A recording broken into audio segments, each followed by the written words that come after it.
ആണ് അവൻ എങ്കിൽ അവന്റെ ജീവിതത്തിൽ അവന്റെ അന്തരംഗത്ത് അള്ളാഹു സൃഷ്ടിച്ചു കൊടുക്കുന്ന ഒരു കാര്യമാണ് യഥാർത്ഥത്തിൽ തഖ്വ.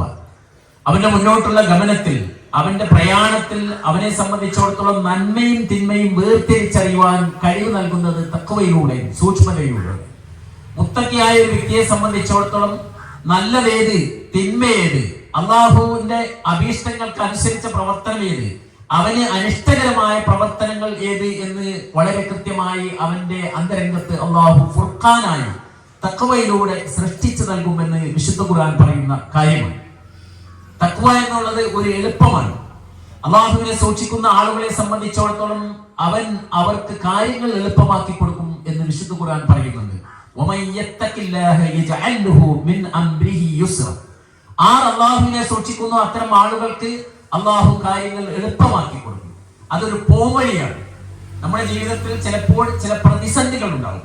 ഇനി മുന്നോട്ടുള്ള ഗമനം എങ്ങനെയാണ് എന്ന് നമുക്ക് തിരിച്ചറിയാൻ കഴിയാത്ത വഴി അടഞ്ഞുപോയ ഘട്ടങ്ങൾ ഉണ്ടാവും. ആ സന്ദർഭത്തിൽ തഖ്വ, സൂക്ഷ്മതാബോധമുള്ള വ്യക്തിയെ സംബന്ധിച്ചിടത്തോളം അവിടെ ഒരു പോംവഴി ഉണ്ടാകുമെന്ന് അള്ളാഹു പറയുന്നു.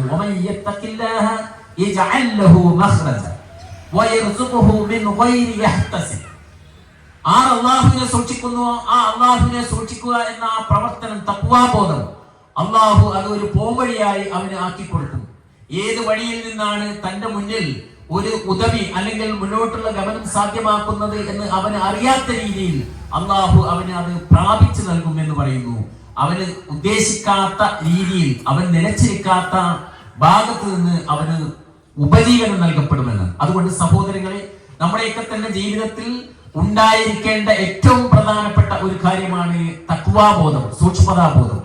അത് കേവലം പള്ളികളിൽ വരുന്ന സന്ദർഭത്തിൽ, ആരാധനകളിൽ മുഴുകുന്ന സന്ദർഭത്തിൽ, നോമ്പനുഷ്ഠിക്കുന്ന സന്ദർഭത്തിൽ, അല്ലെങ്കിൽ ഹജ്ജ് ചെയ്യുന്ന സന്ദർഭത്തിൽ അവിടെ മാത്രം ഉണ്ടായിരിക്കേണ്ടതല്ല. മറിച്ച് നമ്മുടെ ജീവിതത്തെ മുഴുവൻ ചൂഴ്ന്നു നിൽക്കേണ്ടതാണ്.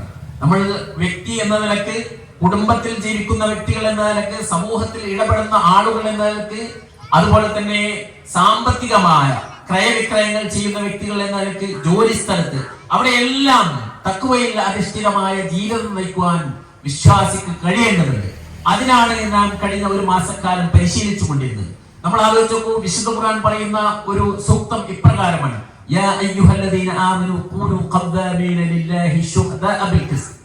സത്യവിശ്വാസികളെ, നിങ്ങൾ അല്ലാഹുവിന്റെ സാക്ഷികളായിക്കൊണ്ട് നീതിപൂർവം നിലകൊള്ളുക. മറ്റൊരു സ്ഥലത്ത് അള്ളാഹു പറയുന്നത്, നിങ്ങൾ നീതിക്ക് സാക്ഷികളായിക്കൊണ്ട് അള്ളാഹുവിന് വേണ്ടി നിലകൊള്ളുക.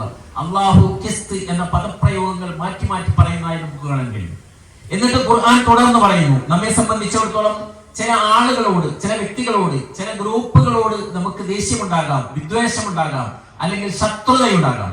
ആ സന്ദർഭത്തിൽ അവരോട് അനീതി പ്രവർത്തിക്കുവാൻ നാം പ്രേരിപ്പിക്കപ്പെട്ടേക്കാം. പക്ഷേ ഖുർആൻ വളരെ കൃത്യമായി പറയുന്നു, വലാ യജ്രിമന്നകും ശനആനു ഖൗമിൻ അലാ അല്ലാ തഅദിലു. ഒരു സമൂഹത്തോടുള്ള വിദ്വേഷം അവരോട് അനീതി പ്രവർത്തിക്കാൻ നിങ്ങളെ പ്രേരിപ്പിക്കാതിരിക്കട്ടെ. തുടർന്നുകൊണ്ട് അല്ലാഹു പറയുന്നു, ഇഅ്ദിലു ഹുവ അഖ്റബു ലിത്തഖ്വ. നിങ്ങൾ നീതിപൂർവ്വം നിലകൊള്ളൂ, അതാണ് തഖ്വയോട്, സൂക്ഷ്മതയോട് ഏറ്റവും കൂടുതൽ അടുത്ത്. നമ്മൾ ആലോചിച്ച് നോക്കൂ, നമ്മൾ ഇടപെടുന്ന ഒരു മേഖലയിൽ സത്യസന്ധമായി, നിഷ്പക്ഷത പാലിച്ചുകൊണ്ട് രണ്ട് വ്യക്തികളെ സംബന്ധിച്ചിടത്തോളം അവരിൽ ഏതെങ്കിലും തരത്തിൽ നമ്മെ സ്വാധീനിക്കാൻ സാധ്യതയുള്ള, അത് ചിലപ്പോൾ നമ്മുടെ കുടുംബമാകാം, നമ്മുടെ സുഹൃത്തുക്കളാകാം, സാമ്പത്തികമായി സമൂഹത്തിൽ ഉന്നത ശ്രേണിയിലുള്ള വ്യക്തിയാകാം, അത്തരം ആളുകളുമായി ഇടപെടുമ്പോൾ അത്തരം പരിഗണനയൊന്നുമില്ലാതെ വളരെ കൃത്യമായി ഇടപെടുകയും അവരുടെ കാര്യം തീർപ്പ് കൽപ്പിക്കുകയുമാണെങ്കിൽ അത് തഖ്വയാണ് എന്നാണ് അല്ലാഹു പറയുന്നത്. മാത്രമല്ല, അത് തഖ്വയോട് ഏറ്റവും കൂടുതൽ അടുത്തതാണ്. നിങ്ങൾ നീതിപൂർവ്വം നിലകൊള്ളുക, അത് തഖ്വയോട് ഏറ്റവും അടുത്തതാണ്. ഇനി നമ്മൾ ആലോചിച്ച് നോക്കൂ, പലപ്പോഴും നമ്മൾ ആളുകൾ വിലയിരുത്തപ്പെടുന്നത്, നമ്മുടെ സമൂഹത്തിൽ നാമൊക്കെ പരിഗണിക്കപ്പെടുന്നത് വിവിധ തരത്തിലാണ്. നമ്മുടെ ദേശം, അതുപോലെ തന്നെ ഭാഷ, നമ്മുടെ സംസ്കാരം, വർഗം, വർണ്ണം, ജോലി, നമ്മുടെ സമൂഹത്തിലെ സാമ്പത്തികമായ പരിഗണന, അങ്ങനെ പലതും ഉണ്ടാകാം. പക്ഷേ അള്ളാഹുവിന്റെ മുന്നിൽ ഒരാൾ പരിഗണിക്കപ്പെടുന്നത് അയാളുടെ സൂക്ഷ്മബോധത്തിന്റെ അടിസ്ഥാനത്തിലാണ്. വിശുദ്ധ ഖുർആനിലെ വളരെ പ്രസിദ്ധമായ ഒരു ആയത്ത് നമുക്കൊക്കെ പരിചയമാണ്. യാ അയ്യുഹന്നാസ് ഇന്നാ ഖലഖനാകും മിൻ ദക്കരിൻ വഉൻസ വജഅൽനാകും ശുഊബ വഖബാഇല ലിതആറഫു.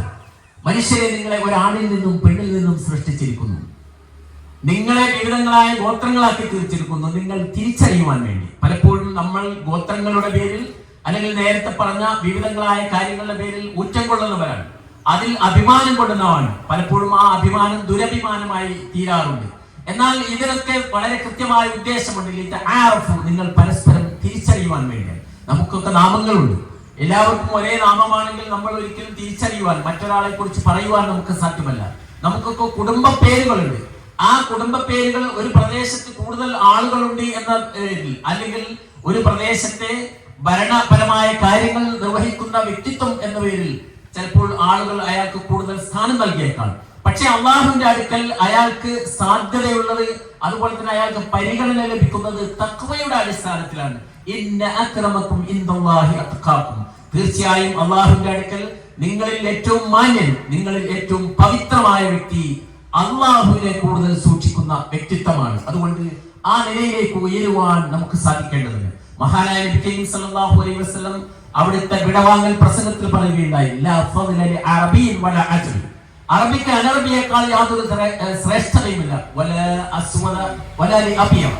അതുപോലെ തന്നെ കറുത്തവന് വെളുത്തവനേക്കാൾ യാതൊരു തരത്തിലുള്ള ശ്രേഷ്ഠതയുമില്ല. ഇല്ലാ ബിത്തഖ്വ, സൂക്ഷ്മതയുടെ അടിസ്ഥാനത്തിലല്ലാതെ. നാം അല്ലാഹുവിനെ സൂക്ഷിക്കുന്നുണ്ട് എങ്കിൽ അവിടെ നമുക്ക് പ്രത്യേകതയുണ്ട്, അവിടെ നമുക്ക് ശ്രേഷ്ഠതയുണ്ട്.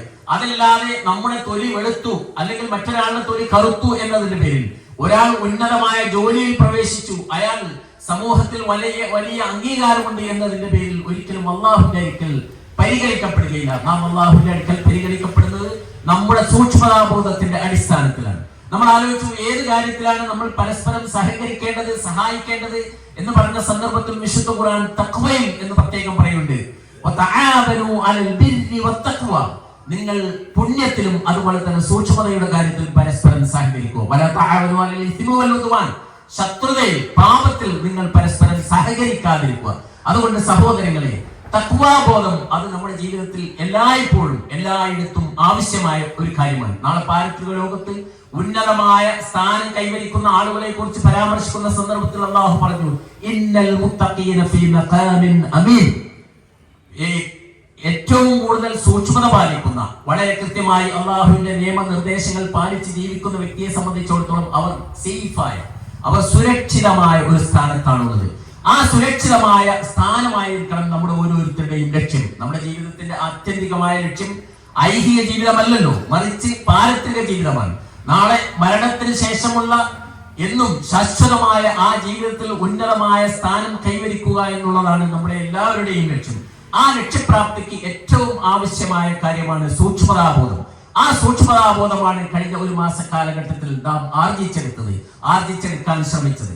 കഴിഞ്ഞ ഒരു മാസക്കാലം നാം പരിശീലനം നേടിയത് ആ മാസത്തോടു കൂടി തീരുന്നതല്ല. നമുക്കറിയാം, നമ്മുടെ കുട്ടികളൊക്കെ വിവിധ കോഴ്സുകൾക്ക് പഠിക്കുന്നുണ്ട്. ആ കോഴ്സുകളിലേക്ക് തന്നെ അവസാനം നമുക്ക് കാണാൻ കഴിയും 6 മാസം അല്ലെങ്കിൽ ഒരു വർഷത്തെ നീണ്ടു നിൽക്കുന്ന ഇന്റേൺഷിപ്പ് ഉണ്ട്. അവർ പോകാൻ പോകുന്ന മേഖലയിലെ തൊഴിൽ പരിശീലനമാണ്. അധ്യാപകരായ ആളുകൾക്കറിയാം, അവർ ആ ജോലിയിൽ പ്രവേശിക്കുന്നതിന് മുമ്പ് അവർ പരിശീലനം നേടുന്നുണ്ട്. അതുപോലെ തന്നെ അവർ ജോലി ചെയ്തുകൊണ്ടിരിക്കുന്ന സന്ദർഭത്തിൽ ഇൻ സർവീസ് കോഴ്സുകളുണ്ട്. എന്ന് പറഞ്ഞാൽ ആ മേഖലയിൽ അപ്ഡേഷൻ വരുത്തിക്കൊണ്ടിരിക്കുകയാണ്. ഏതൊരു വ്യക്തിയെ സംബന്ധിച്ചിടത്തോളം അയാൾ പ്രവർത്തിച്ചു കൊണ്ടിരിക്കുന്ന മേഖലയിൽ പുതുതായി സംഭവിക്കുന്ന കാര്യങ്ങൾ തിരിച്ചറിയാതെ പോകുമ്പോൾ അയാൾ ഔട്ട്ഡേറ്റഡ് ആവും, അയാൾ പരിഗണിക്കപ്പെടാതെ പോകും. ഒരു ഡോക്ടറെ സംബന്ധിച്ചിടത്തോളം അയാൾ പഠിച്ച ആ കാലഘട്ടത്തിൽ ഏത് കാര്യങ്ങളാണോ ഉള്ളത് അതിനപ്പുറം ചിന്തിക്കുന്നില്ല എങ്കിൽ സമൂഹം അയാളെ തിരസ്കരിക്കും. ഇതുപോലെ തന്നെ ഇസ്ലാമിലെ ഏറ്റവും പ്രധാനപ്പെട്ട ആരാധനാ കർമ്മമായ നോമ്പിലൂടെ നാം പരിശീലിച്ചെടുത്തത് തുടർന്നുള്ള ജീവിതത്തിന് നമുക്ക് താങ്ങാകുവാൻ, നമുക്ക് പിന്തുണയാകുവാനുള്ള തഖ്വയാണ്, സൂക്ഷ്മതാബോധമാണ്. നാം വാഹനത്തിൽ സഞ്ചരിക്കുന്നവരാണ്. നമ്മുടെ വാഹനത്തിലെ പെട്രോൾ തീരുന്ന സന്ദർഭത്തിൽ ഒരു പെട്രോൾ പമ്പിൽ കയറി നാം പെട്രോൾ അടിക്കുന്നു. അവിടുന്ന് ഇറങ്ങി അതിനുശേഷം നാം ആ പെട്രോൾ ഊറ്റിക്കളയുകയോ അല്ലെങ്കിൽ വാഹനം ഒരു സ്ഥലത്ത് നിർത്തിയിടുകയാണെങ്കിൽ അതുകൊണ്ട് ഒരു ഉപകാരവുമില്ലല്ലോ. അതുപോലെ തന്നെ കഴിഞ്ഞ ഒരു മാസക്കാലം നാം ആർജിച്ചെടുത്ത തഖ്വാബോധവും സൂക്ഷ്മതാബോധവും നാം ഇതോടുകൂടി അവസാനിപ്പിക്കുകയാണെങ്കിൽ അത് വൃഥാവിലായിരുന്നു എന്ന ചിന്ത ഈ സന്ദർഭത്തിൽ നമുക്കുണ്ടാവേണ്ടതുണ്ട്. വിശുദ്ധ ഖുർആൻ വളരെ മനോഹരമായ ഒരു ഉപമയിലൂടെ ഈ കാര്യം നമ്മെ ബോധ്യപ്പെടുത്തുന്നുണ്ട്. സൂറത്തുൽ നഹ്ലിലെ ഒരു ഉപമ ഇപ്രകാരമാണ്: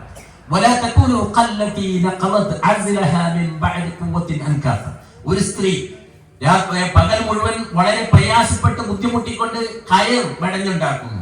അത് നല്ല ശക്തമായതിനു ശേഷം അവർ അതിന്റെ ഓരോ ഇഴകളും പഴയ രീതിയിലേക്ക് തന്നെ മാറ്റിയെടുക്കുന്നു. ഇതുപോലെ നിങ്ങൾ ആവരുത്. നമ്മുടെ ജീവിതത്തിൽ നാം ആർജിച്ചെടുത്ത സൂക്ഷ്മതാബോധം തുടർന്നുള്ള ജീവിതത്തിന് പ്രചോദനമാകുവാൻ നാം ശ്രമിക്കേണ്ടതുണ്ട്. തഖ്വ അത് കൈമോശം വരാതെ നാം സൂക്ഷിക്കേണ്ടതുണ്ട്. ഇങ്ങനെ തഖ്വ നമുക്ക് കൈമോശം വരാതെ നമുക്ക് സൂക്ഷിക്കാൻ കഴിയണമെങ്കിൽ നാം ദൃഢവിശ്വാസികളാവേണ്ടത്. അല്പമായ അല്ലെങ്കിൽ കപടമായ വിശ്വാസമാണ് നമുക്കുള്ളതെങ്കിൽ സ്വാഭാവികമായും തഖ്വ ചോർന്നു പോകുവാനുള്ള സാധ്യതയുണ്ട്. ഇന്ന് നമ്മെ സംബന്ധിച്ചിടത്തോളം ലോകത്താകമാനമുള്ള മീഡിയകൾ സൃഷ്ടിച്ചു കൊണ്ടിരിക്കുന്ന ചില പ്രത്യേക സംസ്കാരമുണ്ട്. ലോകത്തിന്റെ തന്നെ ശത്രുക്കളായി മുസ്ലിങ്ങൾ ചിത്രീകരിക്കപ്പെട്ടുകൊണ്ടിരിക്കുകയാണ്. മുസ്ലിങ്ങളുടെ വിശ്വാസം, അവരുടെ ആചാരം, അവരുടെ സംസ്കാരത്തെ തന്നെ പല നിരക്ക് ചോദ്യം ചെയ്യപ്പെടാനുള്ള ശ്രമങ്ങൾ നമുക്ക് കാണാൻ കഴിയും. മീഡിയകളിലൂടെ, സോഷ്യൽ മീഡിയയൊക്കെ നിരീക്ഷിക്കുന്ന ആളുകളെ സംബന്ധിച്ചിടത്തോളം അത് വളരെ കൃത്യമായി നമുക്കതിനെ കുറിച്ചുള്ള ധാരണയുണ്ടാകും. പക്ഷേ നമ്മെ സംബന്ധിച്ചിടത്തോളം, ഒരു വിശ്വാസിയെ സംബന്ധിച്ചിടത്തോളം അത് വളരെ കൃത്യമായ വിശ്വാസമാണ് എങ്കിൽ ഏത് സാഹചര്യത്തിലും അദ്ദേഹത്തിന്റെ സംസ്കാരം, അദ്ദേഹത്തിന്റെ വിശ്വാസത്തിന് ഒരു വ്യതിചലനം സംഭവിക്കുന്ന അല്ലെങ്കിൽ അതിൽ അല്പം കാപട്യം വരുന്ന ഒരു പ്രവണതയുണ്ടാകുകയില്ല. വിശുദ്ധ ഖുർആൻ വിശ്വാസികളെ കുറിച്ച് പറഞ്ഞത് വലാ തഹിനു വലാ തഹ്സനു വഅൻതുമുൽ അഅലൗന ഇൻ കുൻതും മുഅ്മിനീൻ. നിങ്ങൾ വിഷമിക്കേണ്ടതില്ല, നിങ്ങൾ ദുഃഖിക്കേണ്ടതില്ല. നിങ്ങൾ വിശ്വാസികളാണെങ്കിൽ നിങ്ങൾ തന്നെയാണ് ഏറ്റവും ഉന്നതർ, ഏറ്റവും ഔന്നിത്യമുള്ളത് നിങ്ങൾക്ക് തന്നെയാണ്. കുൻതും ഖൈറ ഉമ്മ ഉഖ്രിജത് ലിന്നാസ് തഅമുറൂന ബിൽ മഅറൂഫ് വതൻഹൗന അനിൽ മുൻകർ. സമൂഹത്തിന് വേണ്ടി ഉയർത്തെഴുന്നേൽപ്പിക്കപ്പെട്ട ഉത്തമ സമുദായമാകുന്നു നിങ്ങൾ. നിങ്ങൾ നന്മ കൽപ്പിക്കുന്നു, തിന്മ വിരോധിക്കുന്നു. ഈ പ്രവർത്തനം ചെയ്യുന്ന ഒരു വ്യക്തിയെ സംബന്ധിച്ചിടത്തോളം ഇത്തരത്തിലുള്ള പ്രചണ്ഡമായ പ്രചരണങ്ങൾ വീഴുകയും അങ്ങനെ അപകർഷതാബോധം ബാധിക്കുകയും ചെയ്യുന്ന ഒരു പ്രവണത ഒരിക്കലും ഉണ്ടാകേണ്ടതില്ല. നമ്മൾ ആലോചിച്ച് നോക്കുമ്പോൾ ചരിത്രത്തിൽ ചില സംഭവങ്ങൾ നമുക്ക് കാണാൻ കഴിയും. ലോക പ്രശസ്തനായ ആഫ്രിക്കൻ അമേരിക്കൻ ലീഡറും അതോടൊപ്പം തന്നെ ഒരു സാമൂഹ്യ പരിഷ്കർത്താവുമായിരുന്ന മാൽക്കം എക്സ് അദ്ദേഹത്തിന്റെ ജീവിതത്തിലെ അദ്ദേഹത്തിന്റെ ആത്മകഥയിൽ ഒരു സംഭവം വിവരിക്കുന്നുണ്ട്. അദ്ദേഹത്തിന്റെ കുട്ടിക്കാലഘട്ടത്തിൽ സമൂഹം ചിന്തിച്ചിരുന്നത് വെള്ളക്കാരാണ് വളരെ കേവന്മാരായ ആളുകൾ, നീഗ്രോകൾ, കറുത്തവർഗക്കാർ അധമന്മാരാണ്. ഇത് യഥാർത്ഥത്തിൽ സൃഷ്ടിച്ചത് ഈ വെള്ളക്കാർ തന്നെയാണ്. തങ്ങളുടെ സംസ്കാരമാണ്, തങ്ങളുടെ സ്വഭാവമാണ്, തങ്ങളുടെ ആചാരമാണ് എല്ലാറ്റിനും മികച്ചത്. കറുത്ത വർഗക്കാർ എന്ന് പറഞ്ഞാൽ അവർ അധമന്മാരാണ്, അവർ മോശക്കാരാണ്. നിരന്തരമായ ഈ പ്രചാരണം കറുത്ത വർഗക്കാരെ സംബന്ധിച്ചിടത്തോളം പ്രയാസമുണ്ടാക്കുകയും ഒരു അപകർഷതാബോധം അവരുടെ മനസ്സുകളിൽ കയറിക്കൂടുകയും ചെയ്തു. അങ്ങനെ വെള്ളക്കാരെ പോലെ ആകുവാനുള്ള ശ്രമം അദ്ദേഹവും അദ്ദേഹത്തിന്റെ സമൂഹവും നടത്തി. അവരുടെ തലമുടി, അവരുടെ ശരീരത്തിന്റെ മറ്റു ഭാഗങ്ങളൊക്കെ തന്നെ വളരെ പ്രയാസകരമായി കഠിനാധ്വാനം ചെയ്ത് വെള്ളക്കാരുടേതുപോലെ ആക്കുവാനുള്ള ശ്രമം നടത്തി. പക്ഷേ വളരെ ശ്രമകരമായ ശ്രമങ്ങൾ ഉണ്ടായിട്ടും അത് പരാജയപ്പെട്ടു എന്നുള്ളത്. പിന്നീട് അദ്ദേഹം പറയുന്നുണ്ട്, എത്ര കാലമാണ് അതിനുവേണ്ടി ഞങ്ങൾ ചെലവഴിച്ചത്. ഞങ്ങളെ സംബന്ധിച്ചിടത്തോളം ഞങ്ങളുടെ സ്വത്വം വളരെ കൃത്യമായി തിരിച്ചറിഞ്ഞ് അതിന്റെ സാമൂഹ്യ ഉന്നതിക്ക് വേണ്ടി ഞങ്ങൾ ശ്രമിച്ചിരുന്നെങ്കിൽ ഈ കാലഘട്ടത്തിൽ ഞങ്ങൾ അങ്ങേയറ്റം ഉന്നതമായ പദവികളിൽ എത്തുമായിരുന്നു. പക്ഷേ ഞങ്ങളുടെ ഈ അധമ ചിന്തയാണ് ഞങ്ങളെ നശിപ്പിച്ചത്.